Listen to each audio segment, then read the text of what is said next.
Nikola Tesla एक American inventor था जिसने हाई फ्रीक्वेंसी इलेक्ट्रिसिटी, नियॉन और फ्लोरेसेंट लाइटिंग जैसी 300 से ज्यादा इन्वेंशंस करी थी। अब जब किसी ने उनसे पूछा कि यार ये इतनी इन्वेंशंस करी है आपने, तो इनका राज क्या है, कैसे कर पाए आप इतनी इन्वेंशंस, तो उन्होंने एक ही बात बोली सिंपल तरीके से कि यार अकेले रहना सीखो, अकेले रहो, यही एक सीक्रेट है जिससे इंसान बड़ी इन्वेंशंस कर सकता है। अब जो निकोला टेस्ला टाइप के लोग होते हैं ना, ये अकेले रहना पसंद करते हैं। ये थोड़े इंट्रोवर्ट टाइप के होते हैं, चुप रहते हैं, ज्यादा नहीं बोलते। अब बिल गेट्स हैं, वो बहुत सक्सेसफुल हैं, उन्हें भी अकेले रहना पसंद है। वो भी एक हफ्ते के लिए बिना फोन, बिना नेटवर्क, फैमिली को छोड़ छाड़ के अकेले रहना पसंद करते हैं। अब जब उनसे भी पूछा गया कि यार ऐसा क्यों करते हो तुम, तो उन्होंने भी यही चीज बताई कि उनके ना माइंड में बहुत ही डिफरेंट टाइप के क्रिएटिव थॉट्स आते हैं, जो कि वो भीड़ में नहीं आते, अकेले में ही आते हैं। वो जो थॉट्स होते हैं उसकी वजह से उन्होंने जिंदगी के बड़े बड़े फैसले लिए हैं, जिसकी वजह से वो सक्सेसफुल है।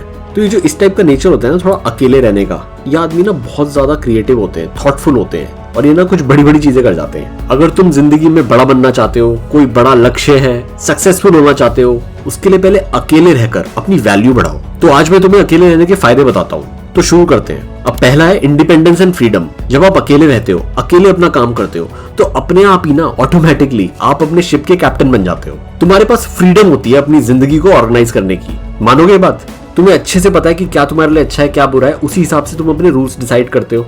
बेस्ट बात यह है कि जिंदगी का पूरा कंट्रोल तुम्हारे हाथ में होता है भाई, और इसी वजह से तुम अपना काम पूरे फोकस के साथ करते हो, जो तुम्हें तुम्हारे गोल की तरफ लेकर जा रहा है। और ये तो तुम भी मानोगे कि अगर किसी चीज में फोकस है तो ऑटोमेटिकली सक्सेस के चांसेस बढ़ जाते हैं। समझ आई?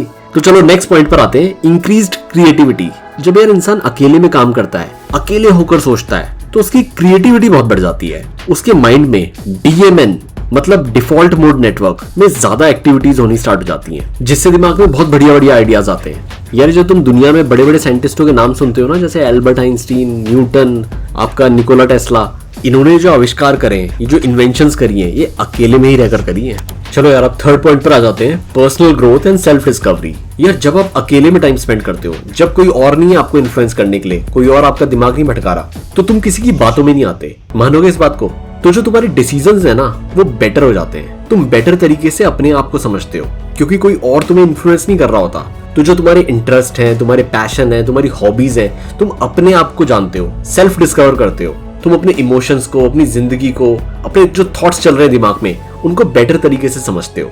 जब हम अकेले रह रहे होते हैं तो हमारे अंदर ज्यादा सेल्फ अवेयरनेस आ जाती है। चलो नेक्स्ट पॉइंट पर आते हैं, फोकस एंड प्रोडक्टिविटी। अब यार ये तो तुम भी मानोगे, जब तुम अकेले में काम करते हो ना, तो जो तुम्हारा फोकस है, प्रोडक्टिविटी है, वो बढ़ जाती है। स्कूल की पढ़ाई और अकेले जब तुम कमरे में बैठ के पढ़ते हो, उसमें जमीन आसमान का फर्क होता है, क्योंकि फोकस बढ़ जाता है, डेविएशन नहीं होता।